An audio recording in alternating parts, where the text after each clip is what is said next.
Alright, welcome back. Today we're going to be leaving the island for the first time, generating a new island, and the hope is that we'll find new caves to explore, things we haven't seen. And last time I was hunting all over the island for a duskstone, and I actually had Matthias, and I'm sorry if I'm getting your name wrong, come into the comments and tell me that I can get all of the duskstones I need from the graveyards, and I have actually 2 graveyards right here. So we're gonna have Charizard follow because it's night and we're entering a graveyard. So if a ghost appears, we'll be ready. And then here are the two duskstones. So we're just gonna dig those up. A ghost is probably gonna appear.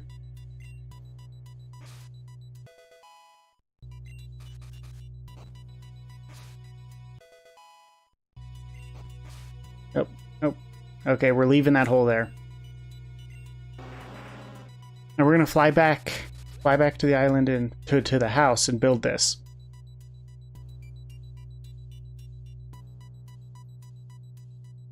And we're gonna put the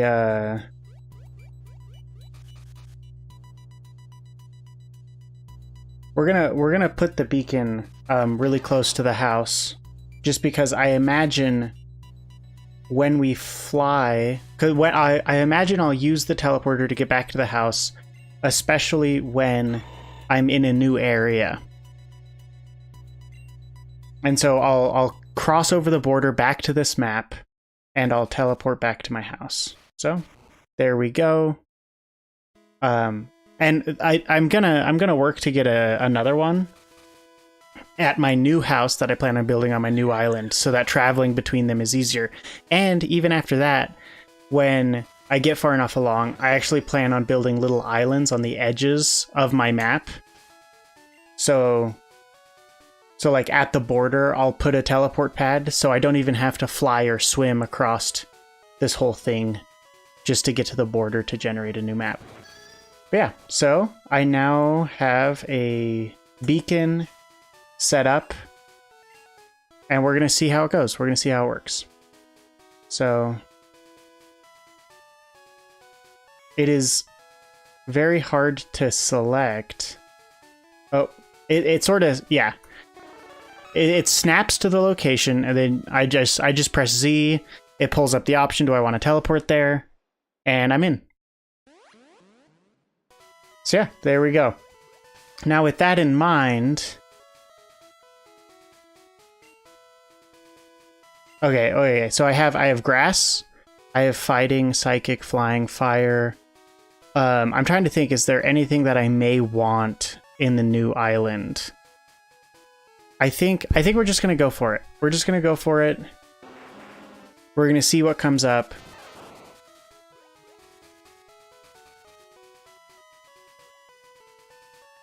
And we're off. It'll just be this quick.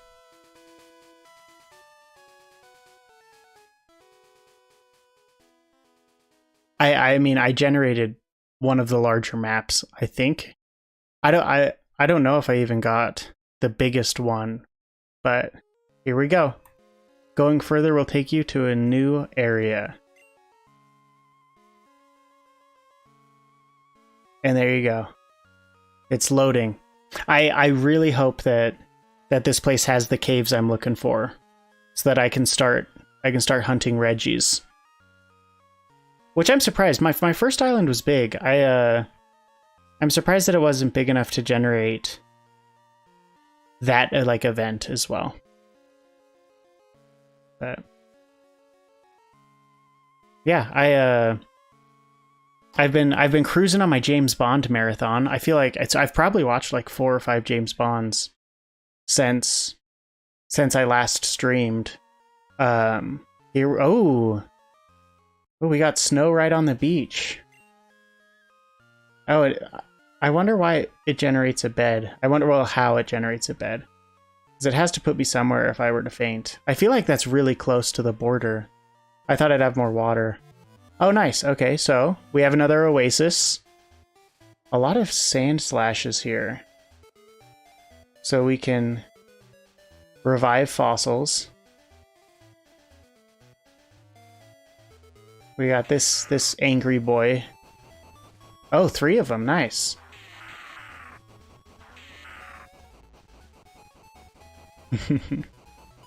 Alright, we'll keep moving. They'll give up. Another one. Okay. More snow already. Ooh, okay, I'm gonna get this. I haven't... That's what I need to do. I haven't done a lot of berry... Oh. I got. I haven't done a lot of berries, and this is part of it. Half the berry trees I walk up to.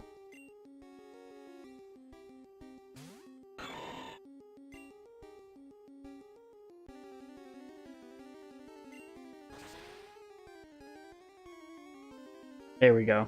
I have nothing to fear though. When I first started playing, berries were a bad time. I didn't have a lot of tools to take down a Sudowoodo.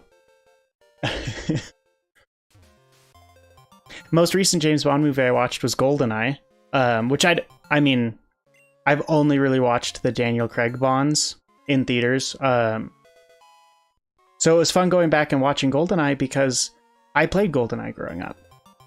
My cousin had an N64, I didn't. But that was one of the games that I remember us playing a lot of, with cheats enabled, of course. And so it was really fun to kind of go back and see those characters. We're going to ride around on Steelix. Yeah. Oh, dang. He was going really fast until I hit the water. What I've realized about James Bond is that, like, it is genuinely a good time. Like, the movies are always enjoyable. You are either enjoying it because it is like a genuinely well-crafted action scene, or it is just like it's just fun. Like, there are so many times that I've been watching a James Bond movie and I've been like, I can't believe that they're actually doing this. Like Jaws is one of the famous henchmen. The James Bond movies have a trope. Well, it's not really a trope. It's like tradition for a James Bond movie to have like a special henchman that has like some special ability or does something to stand out. And Jaws is huge. Just absolutely. He's so tall, and he has steel teeth. Oh, that Pidgey's running away. I don't think we've seen that before. And so, like, and like you'll be watching this movie. Jaws is actually in 2 James Bond movies. He's a henchman that was so good he didn't die in his first appearance. And so he is in Moonraker, which interestingly enough is a James Bond movie that like they had a James Bond movie planned. They were going to make, they already like had the initial concepts together, and then Star Wars, the first Star Wars movie came out, and they were like, oh my gosh, people love space, we need to take James Bond to space. And so they scrapped it and they changed it to Moonraker. I mean, they probably postponed it more likely. So that they could take James Bond to space. And there's just a sequence in the movie. You're watching an action movie, and the henchman just like gets badly injured. Well, not badly, I guess. I shouldn't say that because he's completely fine. He just needs to like stand up. But he gets beat in a fight. And this like tourist girl comes to help him. And like it like they like she helps like pull rubble off him, even though she literally doesn't lift anything. He does all the lifting, and then they just like look at each other, and like, and it plays like the tropey like strings romance song that you hear in all of like the comedy videos where people are like, they meet for the first time in the street, the orchestra swells. I went and I found it. The song is called Romeo and Juliet, and it's like this super old song. written in like the 1800s that is just like stuck it out in film. And you're just like watching this, you're like, wait a second, the muscle is falling in love with this girl. And then for like the rest of the movie, there's just like this romance like subplot with the henchmen, and you're like, I can't believe they're doing this in like an action movie. And it's just fun. It is just so much fun. Like, the bad parts of a James Bond movie thus far have just been moments where you're like, I can't believe they actually did that. Like, I can't believe that was real. And it just makes it so much more enjoyable. Lots of hopping there. All right, I think we've done a full lap. And yeah, I'm sorry, I've been ignoring almost all of the cracks in the ground, even though my Steelix could be digging those up.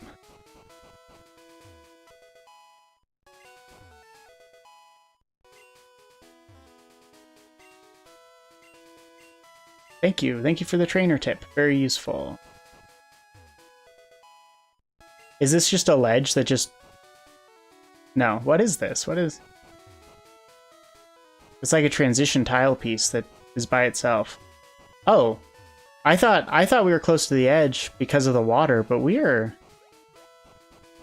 a ways to go, it looks like. I could just pull out the map. Where's the fun in that? Got another trainer tip?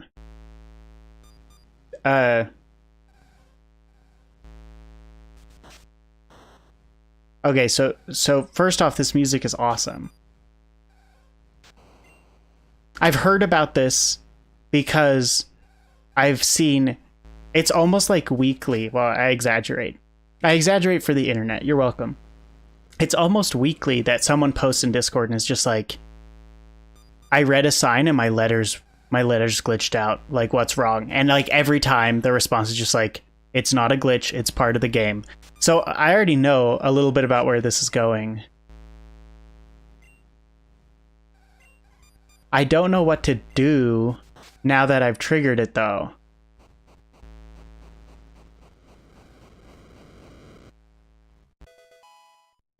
Oh, all my text. Okay, not my menus. My menus are fine.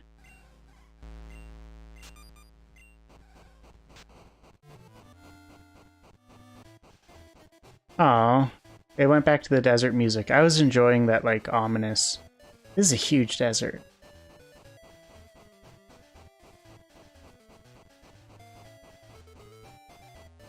But yeah, GoldenEye does something interesting. It came out in 1995. So it's the first James Bond movie I was alive for.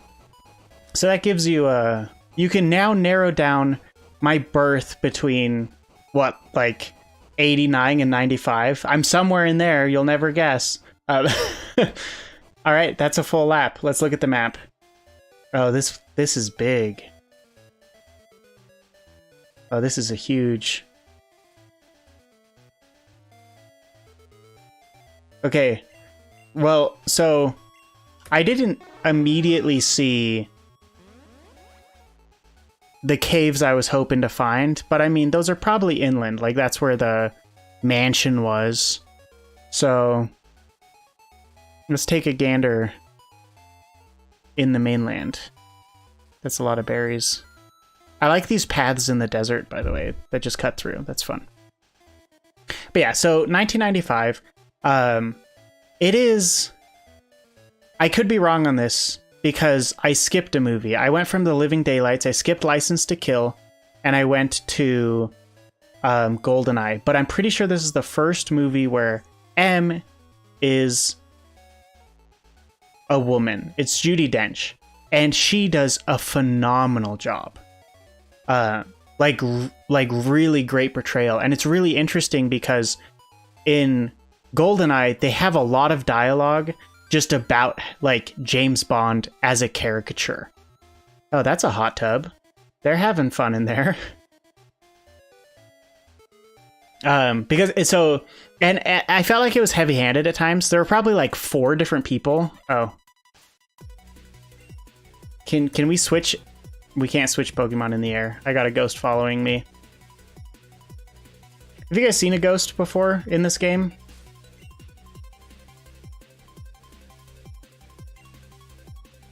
Here, let's take a look at this guy. Oh, I took too long. I took too long in the menu selection. That's amazing. I really, the entire reason I did that is because I wanted to show how cool the animation is in battles. But yeah, there's like 3 or 4 different characters who say directly to James Bond, like, you're old and you're sexist and nobody likes you.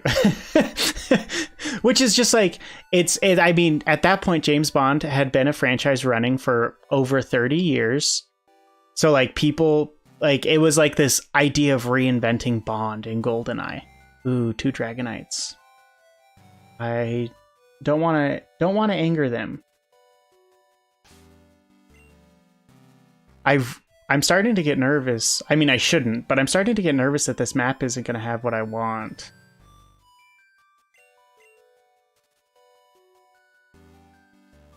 Savannah biome. Oh, nice. Okay, so we got a graveyard. This is a big one. Oh, there's a Ghastly.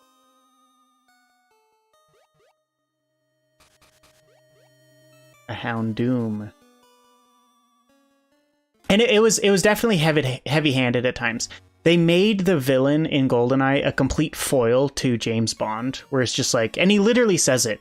He like steps out of the shadows and he's like, "You and I were both orphans who worked for MI6, and now I've turned against them because they cheated me."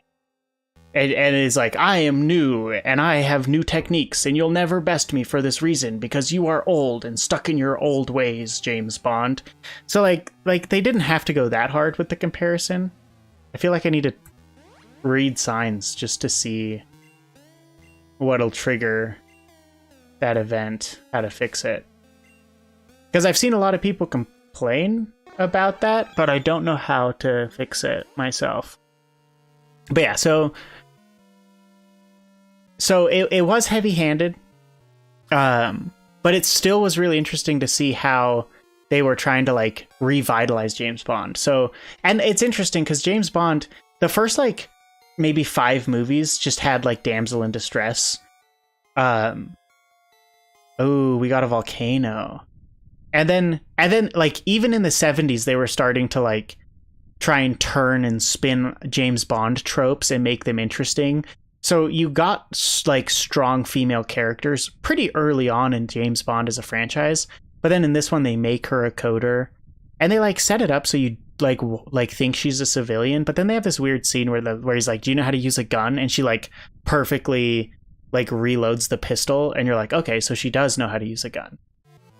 Oh man, I feel like I did not discover a lot of new things with that trajectory.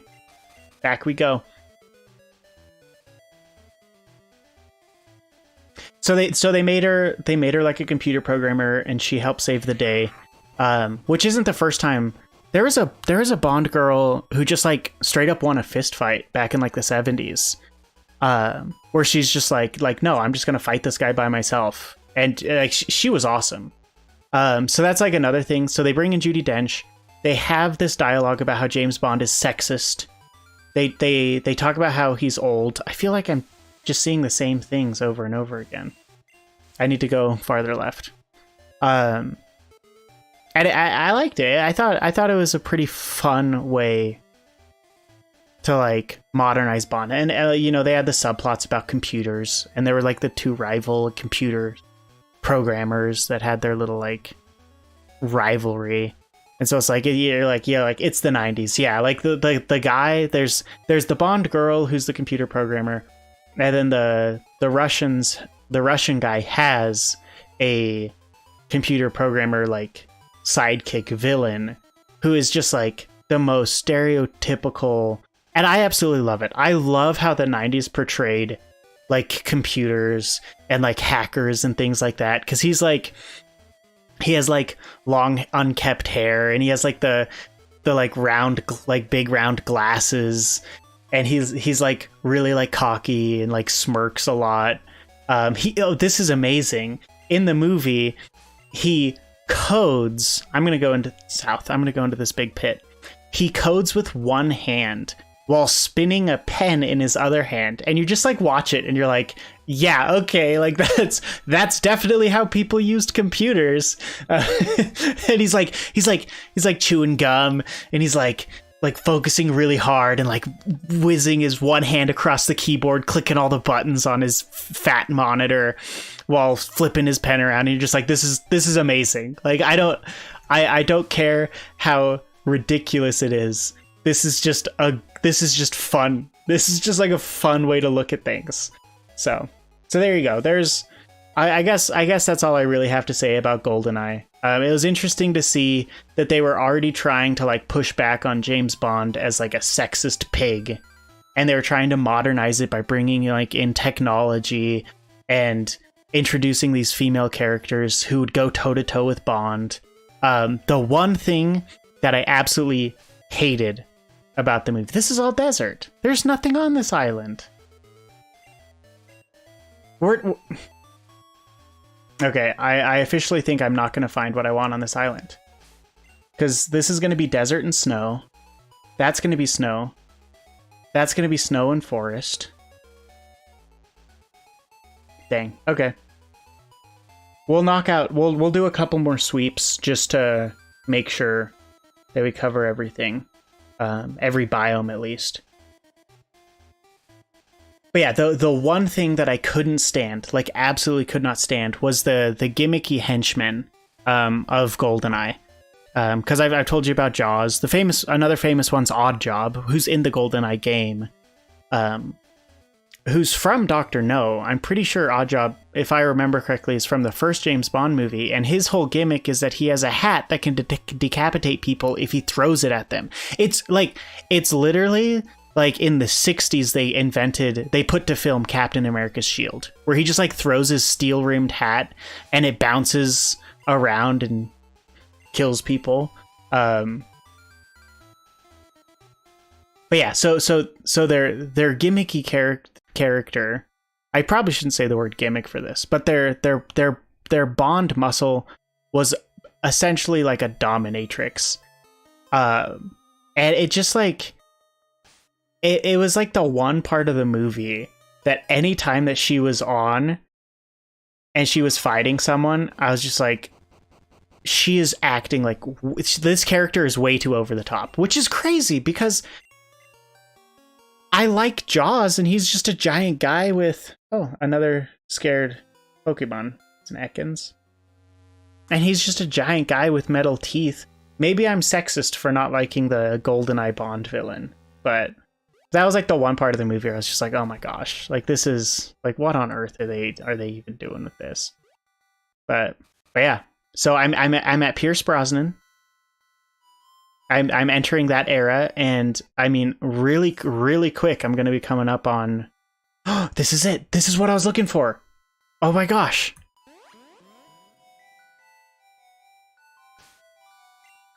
It's in the forest. I thought it'd be on like clay. I thought it'd be in a mountain, a non-snow-topped mountain. Yes. Oh, this is amazing. Okay, we found what we were looking for.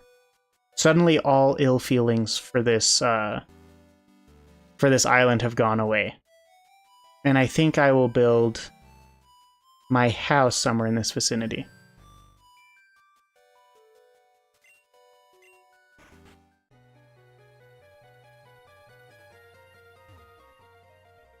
They absolutely kill it with the music. Did you hear the Hoenn trumpets come in right there? Okay. A lot of metal coats, a lot of hard stone, a lot of Nevermelt ice. Nevermelt ice. Can I just get that by digging the ground? No, that's got to be something else. Dragon. I have enough dragon fang. I need dragon scale. Magnets. And then is this... This is after I get the other ones. Okay, so game-wise, yeah, like game design-wise, this is brilliant. Because fundamentally, your game loop is like farming items from Pokemon. So like everything I've done in this game hasn't required a lot of serious farming, but this is something where I actually will need to sit down and go down my row every time I play, go down my row multiple times of Steelixes and get my metal coats. Oh, the music just got louder for some reason. What? I hope that isn't too loud for you guys. Yeah, it should be fine. Okay. So, actually, while we're here, we're going to drop in to the graveyard. We're going to get more dusk stones so that I can build a teleport pad close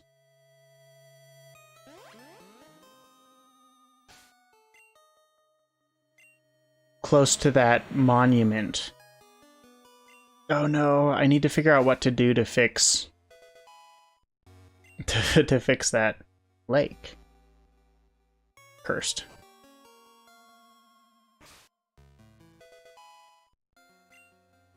Oh, need to fill this in. On this YouTube channel, we're green. We like to recycle our dirt. If we pick up dirt from one place, we put it in another place. We don't just leave these holes in nature.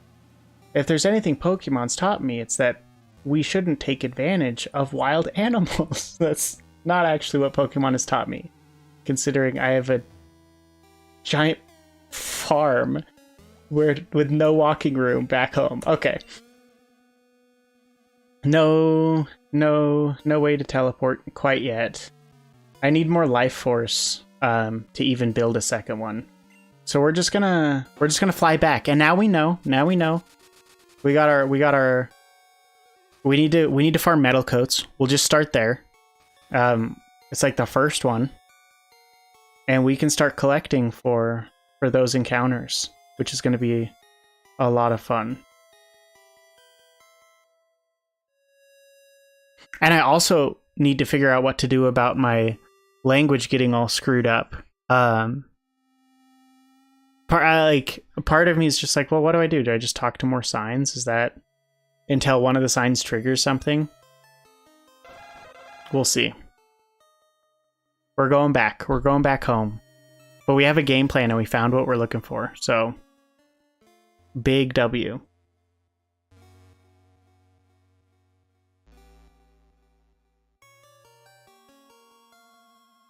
We also got more dusk stones. That's another win. I need to fix this.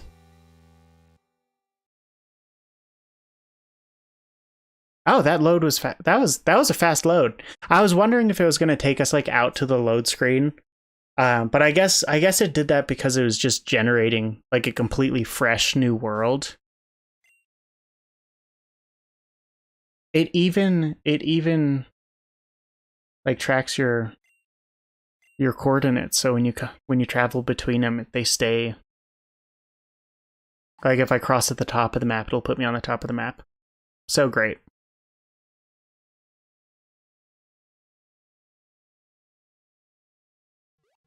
If you haven't watched a James Bond movie though, I gotta say, The Living Daylights right now is probably my favorite Bond movie.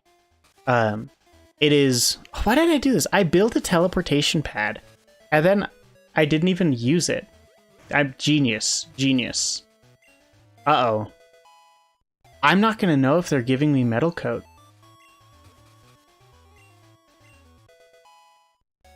Holy crap. Okay, well, next stream, for sure, I am going to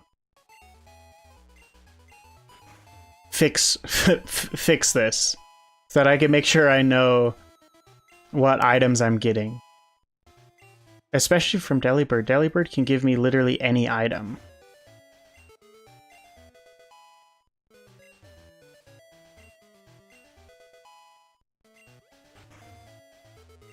Oh, I don't even know if they're happy.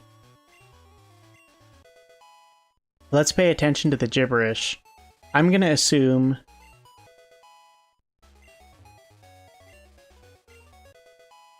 okay, so the first part is gonna be saying like it looks like they're holding something. Isn't that what it says? And then it gives you something. And then if I talk to him again, okay. and then say it's interested in who knows. Add it to your party, and I say no. Okay. What if I just learn? What if I just learn how to read this?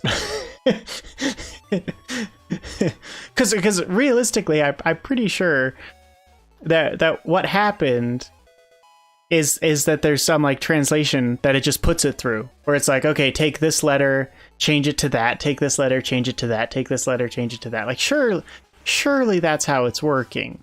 So I feel like I could figure it out. Definitely not worth. Okay, so I need 2 life force, and I did not get life force from my Delibird row, so that's okay. Awesome. Well, we have a plan of attack. We need to fix my language settings so that I can read what's going on. We have a second area to build a house in, to put a teleportation pad down, and then we have a bunch of metal coats that we need to start collecting, along with Nevermelt Ice and magnets, which I already have a magnet row now that I think about it. And basically, I just need to collect a lot of everything so that I can trigger some really cool events. Anyways, it's great to be back. If you must know, sometimes I sit down and I think, do I want to play Pokemon Wilds? And instead I play Star Wars Battlegrounds because I just downloaded a mod for it and I'm loving it. So anyways, maybe I'll talk more about that next stream. Thanks so much for watching. I'll catch you guys later. I'll see you guys later.